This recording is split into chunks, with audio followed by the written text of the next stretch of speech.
Wow, Allison Grodner, you just don't listen to us, do you? Intro.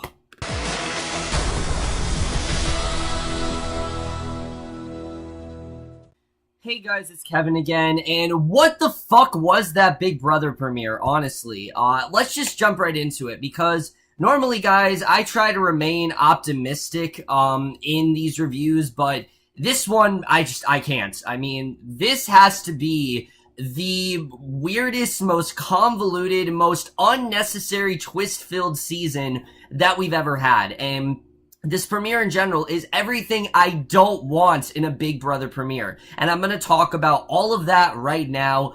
We're just going to jump right into it because, like I said in the beginning, let's talk about what I meant by when I said, you don't learn Allison Grodner, do you? Every single season, all we ask for is a normal season of Big Brother. That is the reason why Big Brother 17 was so good, because we were supposed to have this twist that would have been really cool where, something different happens every single week and it changes things up and there's like a takeover and they can do whatever they want.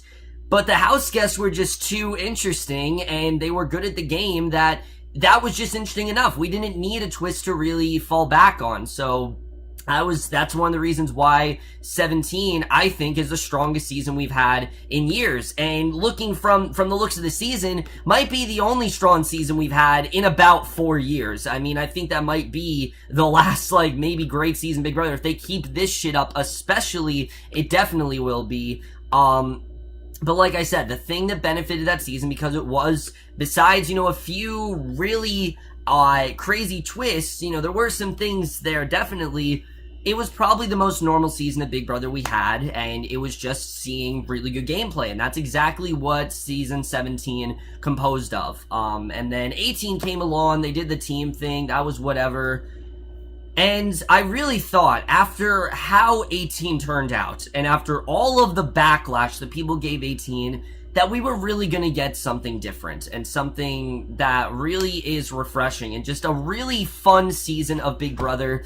And what do we get? What is instead, like I said, the most convoluted season that we could possibly have. I mean, there's so much that happened in this episode, and it's not a good thing. This is not stuff that we should be getting on a premiere episode. All of the stuff that we got in this episode was shit. I mean, none of these twists make any sense whatsoever. I don't know why they're in there at this point, and I don't know if they're trying to cancel their own show, but it really does seem that way, because I'm not the only person that thinks this. Many people agreed with me. This premiere was complete shit. I really was not a fan of it, and we're just gonna jump into all of it right now. Now, usually when I do these Big Brother videos, especially when we're talking the season premiere, I like to focus on the house guests individually. I like to, kind of profile them, talk about what I think of each of them, who I think has the best chance this season. But because of how much shit was thrown at the screen tonight, I don't know if I can really do that fairly. I don't think I can fairly judge these house guests because I don't think we got to know them that well. And I'll talk about some of them that kind of stuck out to me, but some of these house guests, I don't think I can't really tell you anything about it. And that's something I definitely will at least credit with last season. As much as I didn't like last season, they took the 2 hours to really get us to know these house guests and really get us to know who they are, what they want to do, the strategy they have. They did that really well here, but because of how much was thrown at the screen in this season, we really didn't, at least so far, we really did not get to do that, and we're just gonna get into it. Let's first talk about Alex, who, holy shit, Alex. I mean, talk about Paolo 2.0, everything about her says Paola, but Paola was not nearly as annoying as Alex was, particularly later into the episode. Alex really pissed me off in this, I have to say. I really was not a huge fan of her. I think she's just very needy and very whiny, and I really was not a fan of her at all. So I really did not think she was that great. Then we have Cameron's someone that I can't really talk about because of what ended up happening with him, but right off the bat, he's very nerdy, he seemed very strategic, and really did seem like an Ian or Steve that could very well win this season, and automatically is a threat. I definitely would fear Cameron if I were to come into the house, that is for sure. I think definitely he is quite intimidating in that regard. Then we talk about probably the most unexpected house guest of them all, Christmas Abbott. Her name is literally Christmas, which is hilarious. I mean, Christmas is, I don't know if it's going to be canceled this year, but I guess we'll have to see if she actually survives in the house. And if you guys hate those Christmas puns, you've come to the wrong channel, because I'm going to give you a lot of those. I'm going to try to keep you guys entertained, and the more Christmas puns, the better. So, we had Christmas Cody last season, and now we actually literally have a girl named Christmas, and she's fine. I don't really think much of her. I mean, she's good physically, definitely. She's definitely very well built. I think it's really going to help her physically, but other than that, I think she's fine. There's not really much else to her. Cody, the character, Cody Nickson. This is someone who I think could very well get on my nerves. He just seems very cocky, and everything about him kind of screams Paulie 2.0. I'm really not a fan of him. I think that he seems very cocky, and that, sometimes cockiness can help you in this game, but with Cody, I don't really think it's going to help him at all. I think this really could put him in a bad position. So if I was Cody, I definitely would be worried. So yeah, that's kind of how I feel about him. Dominique just kind of looks like a Jocasta 2.0. Like, she's very religious and things like that. She's a lot younger than Jocasta, but she's just as religious as Jocasta. And if we're going to get someone like that, I mean, Jocasta was fun. Like, I don't hate Jocasta. I don't think she's like, she was a bad house guest, definitely. She did not know what the hell she was doing, but she was very entertaining, and I guess she'll be in that regard. I mean, she seems a little bit more level-headed, but we'll have to see. Elena, again, can't say much about her. Jason, can't really say much about him. We didn't really get to know him a lot. But of course, there always is that one eye candy, that one girl that's always nice to look at. And if all fails this season, we do in fact have Jessica. Jessica is basically the Natalie of this season, where she's nice to look at. Hopefully she's good strategically, because Natalie ended up actually being really good strategically, and I hope Jessica ends up that way as well. We'll have to see the way that turns out. But like I said, if all else fails and the season is shit, at least we will have Jessica to look at. That is for sure.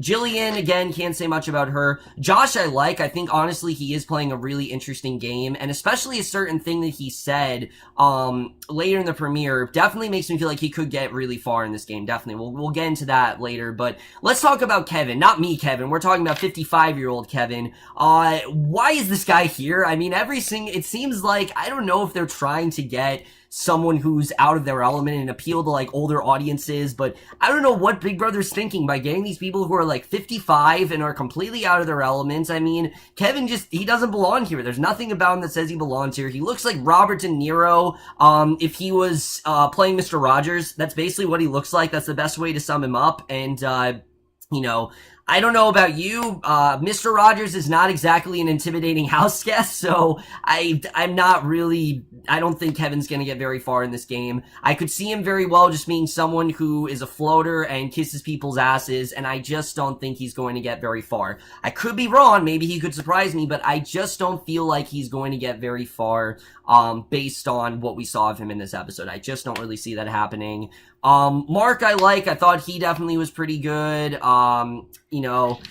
Not a huge fan of, Megan. I think Megan she seems a little too overconfident to me, and that's really it. I can't really tell you much else. Oh, Raven, I can't stand. I'm not a huge fan of, Ramses, I think his name is. I don't really like him either. But that's really it when it does come down to house guests. Unfortunately, I can't really tell you more because of how much I think this premiere was corrupted by unnecessary, twists, which we're gonna get into right now. Where the fuck do I begin? I mean, there's so much to cover, and too much, honestly. Like, there's too much going on this season already. We thought there was a lot going on last season. That is nothing compared to this season. There is way too much already going on this season. The fact that we're on episode 1, and my head is spinning, and I have no idea how to formally structure this review, is a problem. That is a huge problem that I don't know how to do that, and the fact that they can't just do a normal season of Big Brother just baffles me. I don't know why we need to have these, like, grandiose season where there's, like, 50 twists. Nobody wants that. Nobody wants to watch that. We just want a basic season of Big Brother. I don't know why they can't just listen to us. I don't know why they can't get through their thick skull. We want a normal season. I don't understand why they're doing that. But let's talk about it. The first twist, of course, is that this is the season of temptation, which I will admit is part of the game. That's definitely part of things that they've done, you know, with Pandora's Box or things that they've done where you can win a prize. I mean, there's a lot of stuff they do psychologically.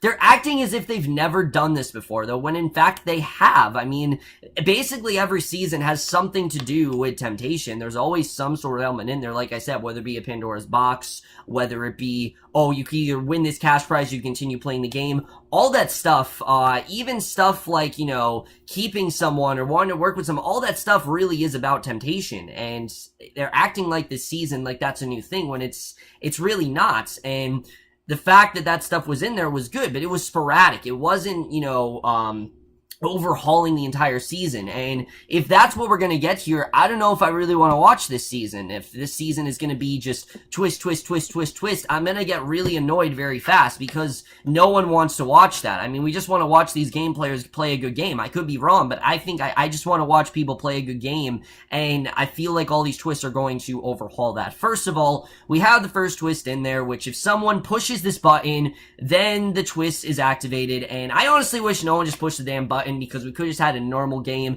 But of course, house guests had to push the button, which I don't know why everyone is picking on Kevin, because there were other people who did it besides Kevin. I mean, Alex did it, I believe Cameron did. There were a bunch of other people. Actually, I have the list right here of the other people who did it, and it wasn't just Kevin. I don't know why people are specifically picking on Kevin, because other people did it. Cody did it, Ramses did it, or, you know, Ramses did it, Mark did it, Alex did it, Raven did it, and Jason did it. So it wasn't just Kevin that pushed the button. A lot of people pushed the button. So I don't know why people are just picking on Kevin. I mean, just why are we hating on Kevin this early? It doesn't make sense to me.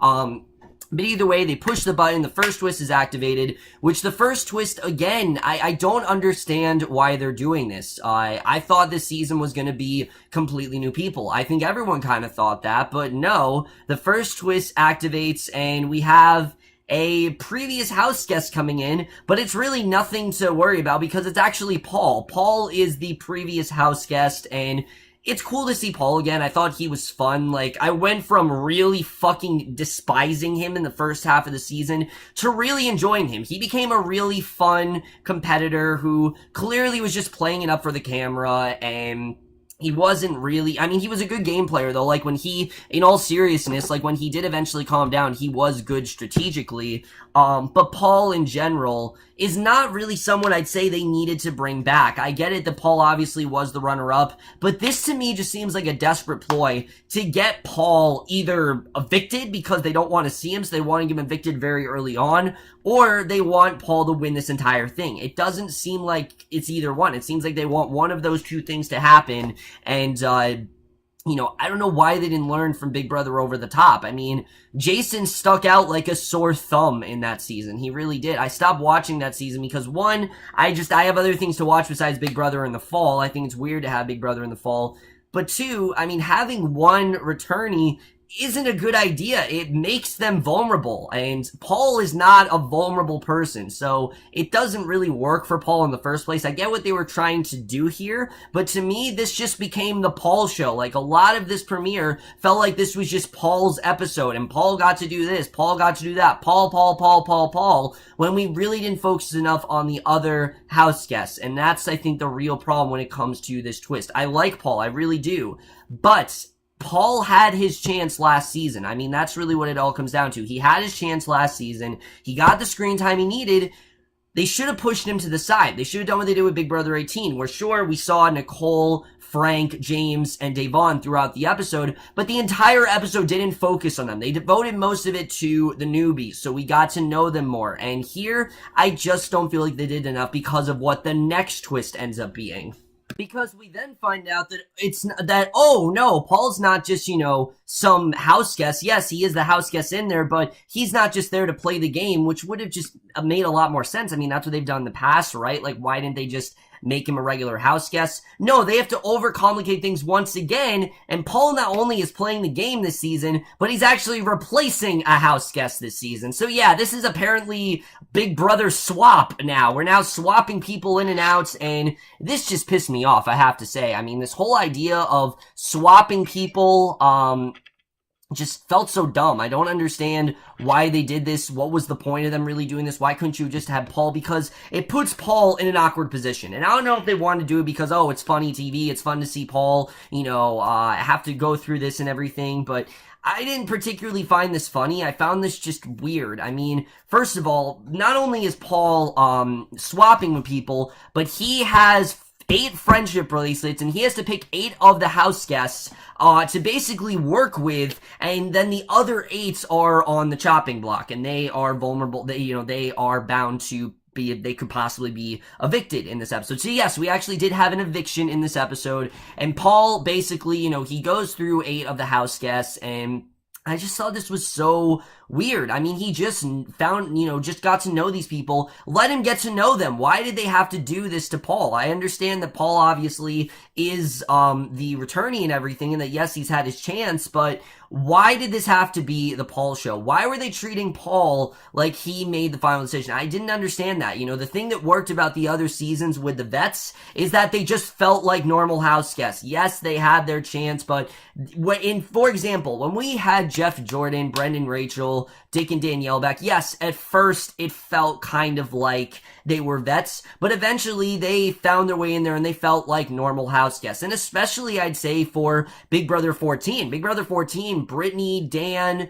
Boogie, and Janelle, once they eventually did become actual house guests, they felt like regular house guests. They didn't feel like they were just, they didn't feel like returnees. They felt like regular house guests, and that's what this should feel like. But no, they have to give Paul this position where he has to pick 8 people, and it's just so idiotic. I don't know why they decided to do this. I was so done when they decided to do this. I just thought it was ridiculous, and Paul picks 8 people, and basically those 8 people are now safe. And I actually liked what Josh said. I thought it was interesting that Josh said that he thinks that Paul and him are good, but that Paul didn't pick him because that puts a target on his back. And by doing this, it doesn't make it seem like they're working together and they can secretly form an alliance. And I'm not gonna lie to you guys, I have this crazy theory, and I could be wrong, but it would actually make this a lot more worthwhile if what I'm thinking is what's going on. Imagine if the 8 people that Paul picked, he picked them, but they aren't the people that Paul actually wants to work with. What if the people that Paul didn't pick are the ones that he's actually interested in maybe investing some time in? What if that's actually what's going on here? Now, I don't know if Paul would actually do something like that, but based on the way that Paul worked last season and the way that he formed this alliance with the guys and a lot of people didn't know about it and things like that, that could very well be the case, and I don't know if that's actually what's going on, but please, I hope that's going on, because it's gonna make this season a lot more interesting. I want to see some good strategic gameplay, and I don't want to see twist after twist. It's dumb. I don't want twist after twist. So we then have basically sort of an HOH competition, but not, because we don't have an HOH at the end of this episode. It's already kind of feeling like Paul's the HOH. I don't think he's the HOH. I definitely would not be the HOH, but basically, we have a competition, and let me just say, during this competition, Alex was really pissing me off. 2 people particularly, Alex and Cody. The way that they were acting with Paul, as if he was a close friend, as if this was someone that they have been in the house with for 90 days. Look, if this was someone like a Victor, or someone like, someone like, even I'd say, someone like, I can't think right now. I'm sorry. I'm trying to think the people that allied, or James or someone like that. If it was someone like that, then I could understand it. But they don't even fucking know this guy. I mean, he's literally not even been there for a day, and they're treating it like he's betrayed them and that they have this secret alliance. And the fact that Alex was getting so pissed about it was really pissing me off. And I was really hoping that Alex would be the one to leave. But alas, that's of course not the case. It goes down to 3. The 3 that remain are Jillian, Cameron, and Christmas, surprisingly. Those 3 are now on the chopping block. But once again, it's not just, oh, you could possibly be evicted. It's that, yes, you're going to be evicted, but you also have the option to choose whether you want an eviction ceremony. So yeah, we're talking like a legit eviction ceremony where they evict for, they cast their votes for who they want to evict, or they could do that, or instead they could decide to actually have an eviction competition. So I don't know if this is how it's going to run this season, but this just changes the show too much. And I've said it before, a twist is good, but when you change up the formula too much to something, that's when you really start to damage things up. I mean, I wanted a back-to-basics season. That's really all I wanted, and this is the complete opposite of what I really wanted the season to be. And again, if this is what we're going to get every season, then I'm going to lose interest very quickly. So, of course, they do choose an eviction ceremony, and I thought for sure that Christmas had just sealed her fate there. I mean, when you have someone like Christmas and you have the physique that she does and you're good at things physically, why not just choose a competition? I mean, this would have easily gotten Christmas a better chance in staying. I don't know why Christmas decided, I'm just going to take the eviction ceremony. I mean, you already got people against you. I don't know why she decided to do that. But essentially, we get the eviction ceremony in one of the weirdest ways ever. We see the eviction ceremony go down, but we don't actually see who they voted for till the end of the episode, which this really pissed me off. I don't know what Big Brother is thinking, but the eviction ceremony has always been an essential part of the show. And if they're gonna retcon it and instead say, oh no, we're gonna do an eviction ceremony where we're not actually gonna tell you the outcome of it till the end of the show, that just changes things up way too much. And that's exactly what I'm talking about when I'm saying you can't mess with a formula. We've known this formula for seasons now. 19 seasons in and you're changing it up, that's a problem. If you wanted to change this up, you should have done this a long time ago. Not at season 19. That is not the time to be changing things up. You need to do what everyone's used to. You cannot just change it up this much. That's just not how it works. And basically, I'll get down to it. Cameron is evicted, which I just thought was so dumb. I mean, we didn't even get to know the guy, really. And I get it that he was a threat like Steve or like Ian because of how he looked, but this wasn't at all a fair vote. I mean, we didn't get to see any campaigning. We didn't get to see anything. We didn't even know how Cameron really was. Just, Glenn, at least we got an episode to see how Glenn was and see how bad he was at competitions. And ultimately that kind of sealed his fate. Cameron, we didn't even get an episode. We didn't even get an episode to see how he was because he's booted at the end of the episode. And the fact that they decided to do that was just so dumb. I don't know what's going on with this season, but if they keep up with the direction they're going here, I'm going to lose brain cells. I really am. I mean, there's no excuse for this. Every season, just change it to back to basic style. I don't know why we need to overcomplicate things. And then Julie throws another thing at us that there's another twist that we don't even know about called the Den of Temptation. Who knows what that is? I don't give a shit what that is, but that's going on this season. And then not only that, but there's also this ridiculous thing, which I don't know why it's a thing right now, where you can choose for 3 weeks to give someone safety. And we know obviously it's going to be Paul because I don't know shit about any of the other house guests. I don't know who I like. I mean, I guess maybe Josh, possibly, because I like the way he's playing the game. I like that he thinks that Paul might not be, might actually be working with him. I think it's a good way to play things.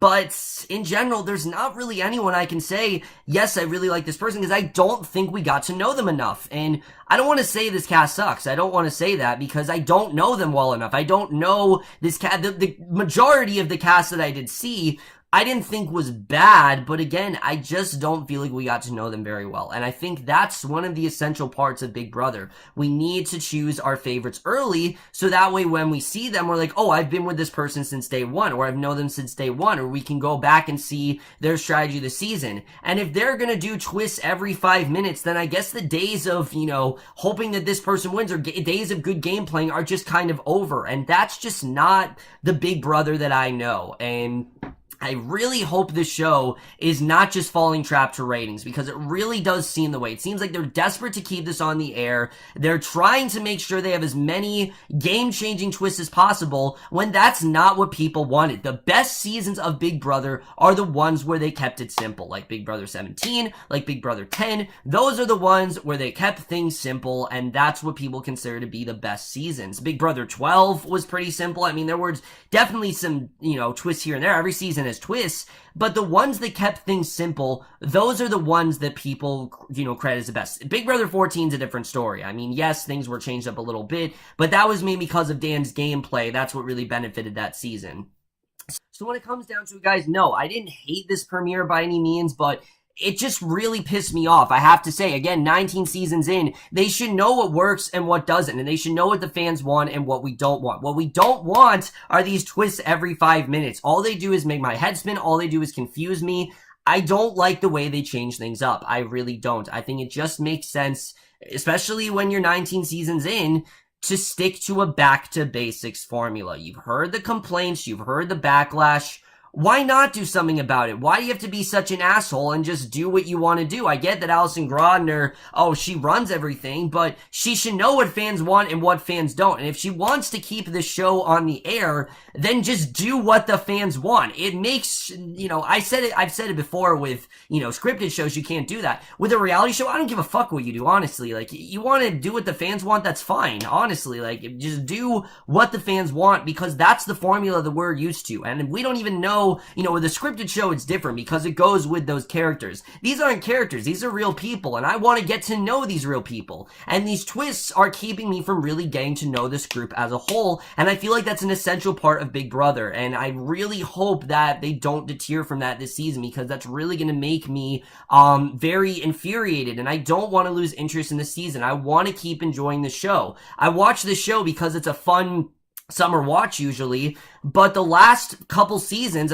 minus season 17, have really not been all that great, and I really do hope that this season does get better as it goes on. I mean, sure, there have been some seasons where it starts off kind of rocky and it gets better as it goes on, and I really hope this season is like that. I really do hope that this season does get better, that I do actually like the cast this season, because I want to. I just want a regular season of Big Brother, and I really hope they just ditch all these twists, because nobody really wants them. No one cares about them. No one wants all this temptation stuff going on. We just want to see good gameplay, and that's really it. But overall, guys, I didn't hate this premiere, but this definitely was not at all what I expected this premiere to be. And I know for most shows that I do, of course, or all shows that is, I most times do in fact give a grade, but because this is a reality show, I'm not going to do that because of the fact that I don't feel I can fairly give a grade to something that's not scripted. So you're not going to see a grade for the season, just so you guys know. I just wanted to say that to begin with. If you guys